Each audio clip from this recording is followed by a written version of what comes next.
This is a story about my friend Nancy. There's another friend, Nancy. This is the friend Nancy Tall. Nancy is really tall for a woman. She's, I think, over 6 feet. And let me tell you, it's really fun to watch her unpack from a car or any seated position, really. All those long limbs have to get out of that car. It's also fun to watch really tall people come down the stairs. A lot of them will come down sideways, sort of like a crab. And I watched with my brother-in-law, who's really tall. The reason the tall people do it that way is so they won't hit their head on how stairs are built. They usually hit their head. So they've learned if you come down sideways, it's easier to bend down and not hit your head. Anyway, the really cool story that a thing I really love about Nancy is her incredible intuitive ability. So this story is about when we both worked in crisis work, and so it's her story, not mine. I wasn't there, but I'll tell it anyway because so many people probably could learn from this story. So in the crisis work we did, you'd get a call.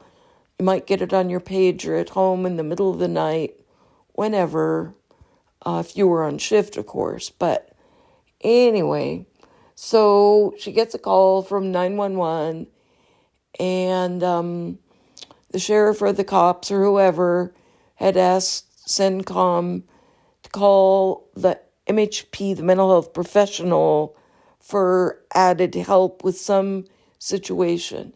This was a hostage situation, and, in the course of a day doing that job, it was wall-to-wall crises. And so she gets the call about 11 p.m. She rushes, even though she didn't have a red light flashing on top of her car. She rushed to where they told her to go to meet with the SWAT team. And back in the old days, the SWAT team really was more helpful. They wouldn't come in with guns blazing. They had the good sense to call somebody who knew what to do with people, which was more likely to be the MHP. So there the SWAT team was surrounding the house of a guy who had a gun to his wife's head. You could see him through the picture window, and it was kind of a tense situation. I'm not sure who called 911 to say, hey, guess what? We've got some trouble brewing here. But anyway, they were all surrounding the house, and my friend Nancy was the MHP then on that situation, and they sat for hours. Like I said, they don't do it like that anymore. The SWAT teams don't have as much patience usually.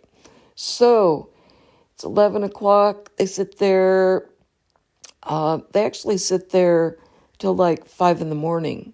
Nobody's moving one way or the other, SWAT team isn't doing anything except getting cold outside, and the guy still has the gun to his wife's head. So finally at 5 in the morning, my friend Nancy, actually the SWAT team looks at her like, hey, what are we going to do? We're getting cold. We've been here all night. What are we going to do? And they look at Nancy, and she looks back at them and crosses her eyes, and they cross their eyes back at her. And then she nods her head forward and says, I've got it. So she walks up to the house, to that big plate glass window where you can see the guy at the kitchen table with the gun to his wife's head, and she knocks on the window gently taps on it, not a hard knock, a soft knock. She taps on the window. The guy with the gun looks up at her and she says, "I'm really cold. Can I come in for some coffee?" And you know what? He let her in, and all the SWAT team could see her talking. The guy got her some coffee, and they sat there drinking coffee together at 5 a.m. And guess what? It turned out, and maybe not everything happily ever after quite yet, but it was a really good beginning.